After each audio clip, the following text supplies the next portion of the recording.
Hello everyone. Alright, so I'm going to demonstrate this project, which is you're going to create a silhouette, a very strong contrast, very dark, and a few light areas uh, of an animal. And before, you've been using line to define the shape of objects and things. So this one, what you're going to do is the theme is animals. So you're going to choose an animal from online, and I want you to draw the animal. And I'm going to demonstrate. I chose a giraffe, and I want you to make the giraffe only one animal per page, and you can turn your paper horizontal or vertical. It's up to you, depending on the animal you choose. And I want you to make your animal drawing at least 5 by 7. Okay, so it's about this size, so it's not tiny. It just shows that you're putting time into developing the shape and the form. And once you find your animal, you're going to look at it. You're going to draw it out 5 by 7. And this project is not about showing lots of different shading techniques. It's really just about light and dark areas, high contrast areas. And the goal of this is for you to kind of experience shape and form, not just using line, but light and dark areas define the shape and the form. Okay. So I'm going to start off. I'm going to look at, I have the giraffe on my screen, my laptop, and I'm going to sketch it out. And some of the things we've learned so far with basic shapes. Uh, I'm going to draw a circle for the main part of the giraffe. And then I'm going to draw like a triangle just to start off with. It kind of looks like a bird right now, but I'm just starting off with basic shapes. Let's start off with a triangle up here for the horns, whatever you call those things on giraffes. Oh god, it doesn't even look like a giraffe. It looks like a Pokemon character, but but this is just the beginning. This is kind of like the structure. So here's the neck. Here's the neck of the giraffe. Okay, so very stiff and very kind of angular. But now I'm going to go in and I'm going to follow kind of like the path of the giraffe. And here's the really thin mane on the giraffe. And as it goes up, there's a little bump and ridge at the back of the ears. Okay, and then here's the horns. It kind of curves up.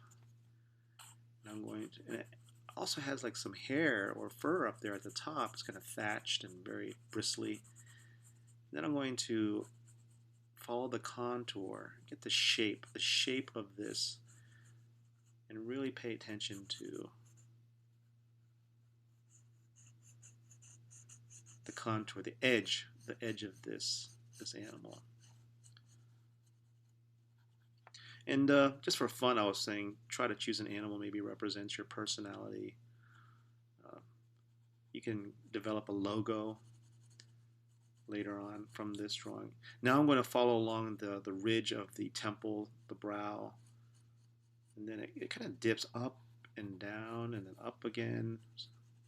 So there's a skeleton underneath there, and then this is the tough part. This is where the nose part is, and I think the snout.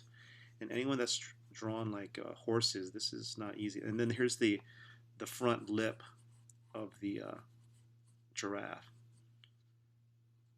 Okay, so and then underneath you have the bottom lip. It's kind of like an almond shape, and you notice it just the contour it just dips and it goes up, and then there's a muscle here where part of the skeleton kind of dips again.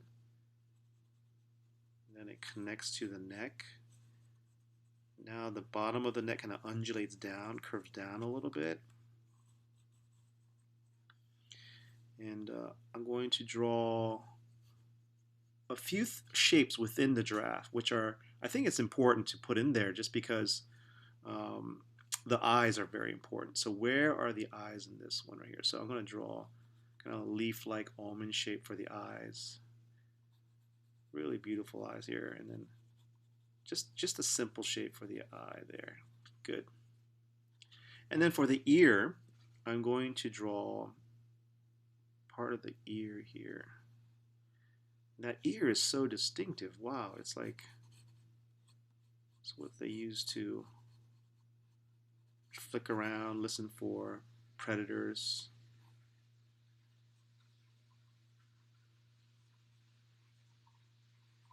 Here's the shape of the ear right here. And then the nose. There's like a nostril right at the tip here. I want to draw that shape right there. I'm going to make it a little bit bolder. So these three areas here, 1, 2, and 3, I'm going to leave white. Okay, so that's these three areas, they will not be shaded in, but everything else I'm going to shade in. And how do I shade it in, guys? There's different techniques. I want to show you two techniques. For the head, I'm just going to use circles. And I wouldn't recommend using mechanical pencil. This could take a long time. If you have like a 2B is fine. I have a 5B pencil, which is really dark and gets a lot of good coverage. And so I'm just going to do concentric kind of circles layered on top. And you see how it's getting nice and even and dark?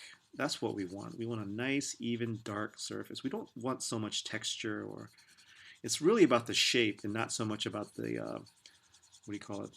The lights and darks. We'll get there later. We're just building your skills and understanding how to capture different shapes and forms, and to see proportions on different subjects. So have patience. It's hard to rush this, but kind of stop every once in a while, just kind of look at it. And you notice I'm staying away from the eyeball. I really want to keep that pure, just the negative space of the white of the paper. So it's going to be very high contrast. And notice how I'm careful. I don't want to get rid of all those nice details of the edge of the giraffe, the contours. And now the shape is being defined by not just line separating the shape and the form, but it's defined by light and dark. Just two values, light and dark. That's my goal, just two values. I want to even it out so that there is no variations within the gray. And oh gosh, look at that, press too hard. Just lessen the pressure a little bit. Sometimes you can use instead of using your wrist all the time, you can use your shoulder if that helps to alleviate any tension that you might have. So you don't smudge over the paper or your artwork. You can put a piece of paper down and lay your palm of your hand so it doesn't get all smudgy. Wow, this 5B really helps out a lot. But I think you can do this with a 2B as well. So I'm laying down just one coverage, one layer here. Now remember, this is, let's see, for this giraffe, you know what? I'm going to put in a few spots here. Let's see, here, here, here, here. There you go. So those I will keep reversed out as well. So we're going to stick with the circle technique. Smaller circles for detail, and then bigger circles for larger areas. I'm just going to make this completely dark, except for the ear, the eyes, and those spots.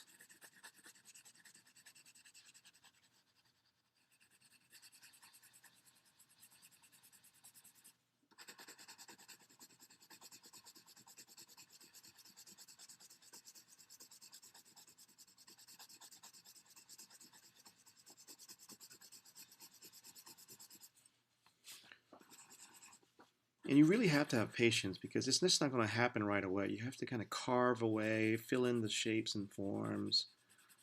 I want you to really bring out the the edge of the shape, this animal. Remember that nostril there? We're going to keep that white.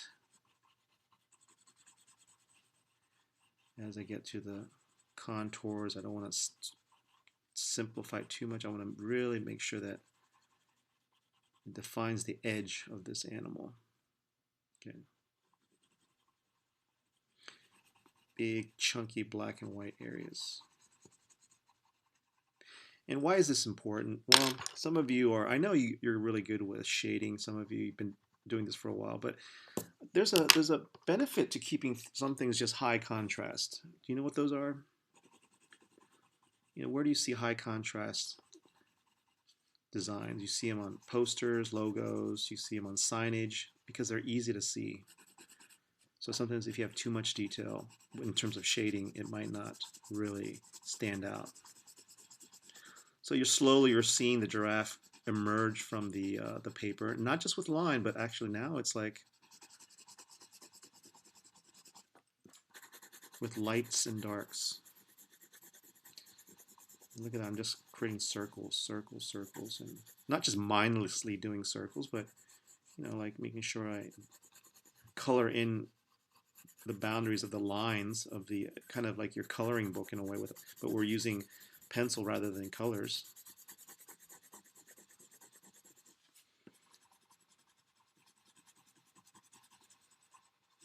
I'm working fairly fast here, and you can take your time a little bit, slow down a little bit more.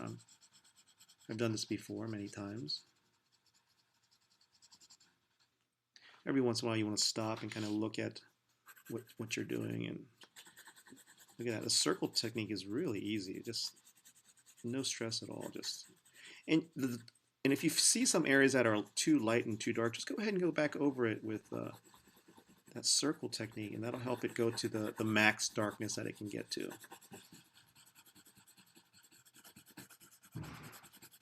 I'm really happy with this so far. I think it's pretty cool looking. It's got the silhouette, the sharpness. Now down here in this this area, I want to show you another technique. Okay, so I'm going to place the cover sheet, protective sheet on top. Now watch this. You know, I might want to sharpen this. I take a sharpener. I'm going to sharpen the pencil a little bit more.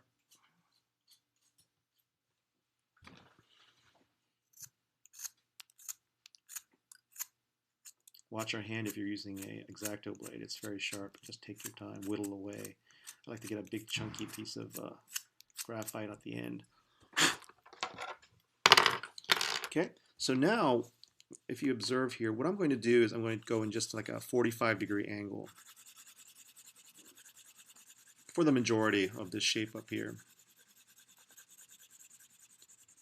And you know, I've been doing this for a while, so it's like it's going pretty much 45-degree angles. I'm slowly getting darker, and I'm staying away from those spots that I want to keep, right? So this is my first layer with the 45-degree angle kind of hatching lines, and I really don't care about, I don't really want a whole lot of variations within the gray. I actually want more light and dark like we have in the upper part.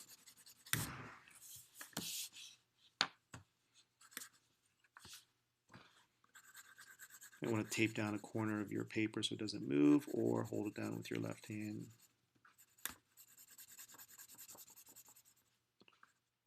All right, so we got our first layer down, but it's not that dark. How do we get it darker here? So I'm going to rotate the paper, and I'm going to draw on this from a different angle. So you have two techniques here, the straight lines kind of cross-hatching, overlapping, different directions, then that makes it darker. Or you can do those little circles.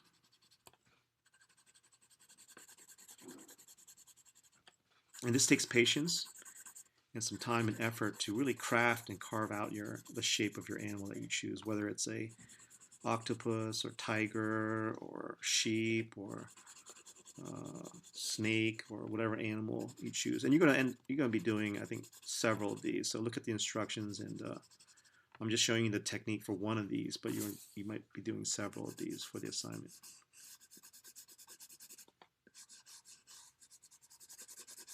So look at that. Each different angle that I go over this with, it gets darker and darker.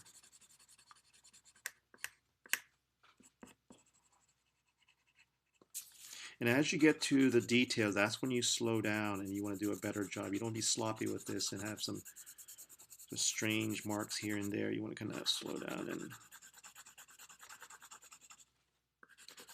I'm going to do a little technique here. I'm going to do some curved lines here. It's just so that it follows the curves of the spots. And I think the spots are really cool because it really brings out the character, how we recognize the giraffe. Giraffe.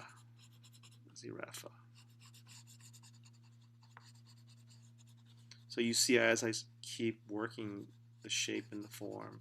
Now what happens if you went too dark in an area or you went beyond your boundaries? Well, just stop and take a eraser and see if you can erase that point. My goal here now is to get rid of the spottiness, little areas of light that I just want to make it just a really rich dark area. What do you guys think? How's it look so far? Do you have any questions? Yeah, shoot me any questions in the Canvas messaging if you have any. Look at that high contrast. And I'm going to go back with the 2B pencil a little bit later.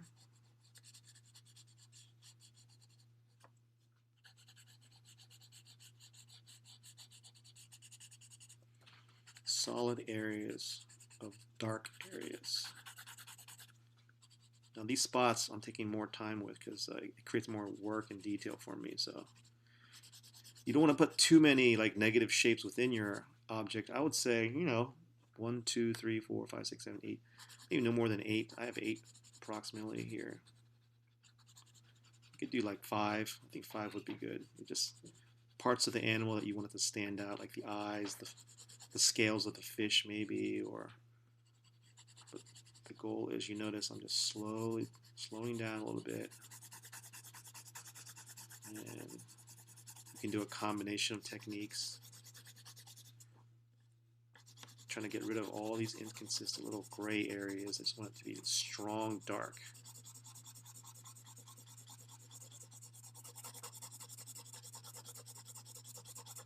So this graphite is being applied to the surface of the paper, and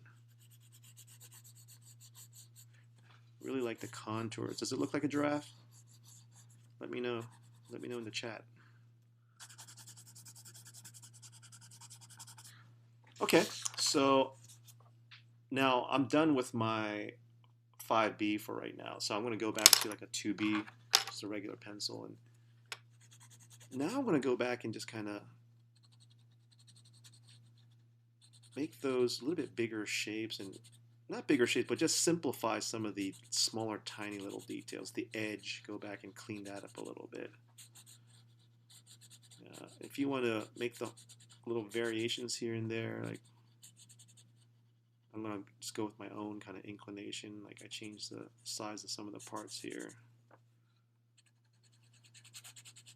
Slow down, just kind of really edge out, sharpen the contour.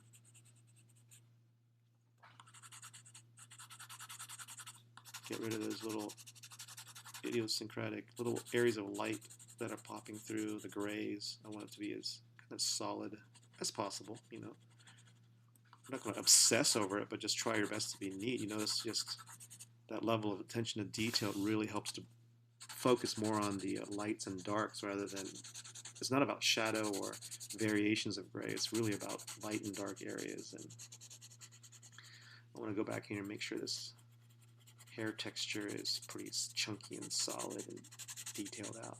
Just a contour. Okay. We're almost done. I'm just going back, final cleanup of the edge. Transitions from one shape. I didn't overly simplify the edge of this giraffe.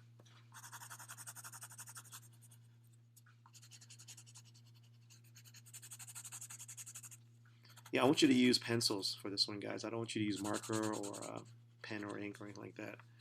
Really just kind of go through the process of describing these textures and these shapes within the form.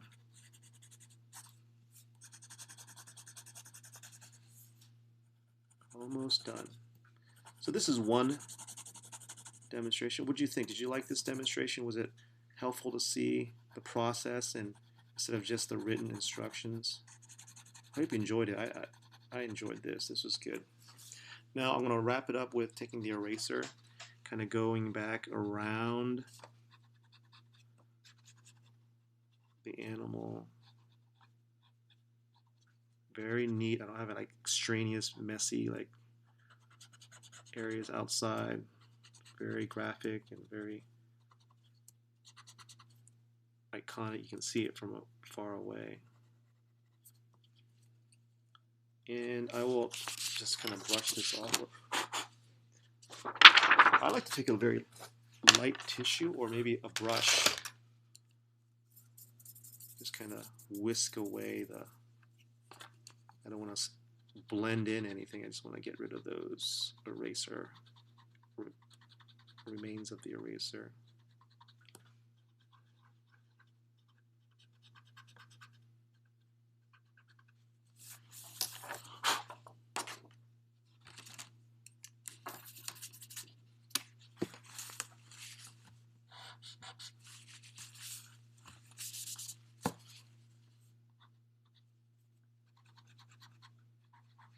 Just take your time. God, these erasers are a pain. Oh my God. Okay. There is this thing called fixative. It's a spray can full of fixative chemical that you can apply to your drawings to make sure things don't move around. But I don't really like it that much because I don't think it's safe to breathe in. Definitely make sure you do it outside or in a well-ventilated area. Not good for your lungs. So I forgot I even mentioned it. Jeez. All right. God. All right. What do you guys think? Does that look like a giraffe? I hope it does. I think the neck helps and this little detail of the patterning on the coat of the giraffe. I think the neck kind of tells you it's a giraffe, a long neck. Now, if we add color later on, or I could put details in the background, that's fine. But for this assignment, it's really about isolating the shape and the form of this giraffe. Okay? So I'm going to end this video. Have fun and try your best and try to be as neat and remember the key points. Okay? Contrasting, strong lights and darks. It's not about different grays. It's about solid technique of applying the graphite so it's really dark, and also pulling out some whiter, reversed out white areas within the animal or the shape itself. Gosh, if you really had a lot of time on your hand, you could actually darken in the outside of the giraffe and make the giraffe like a negative. The giraffe would be white, the eye would be black, and the ear would be black. So it's kind of like the opposite coloring, the values for this giraffe. But that takes a lot of time and it's very time consuming. So that's just an option if you like. So we are done. Okay, let me stop the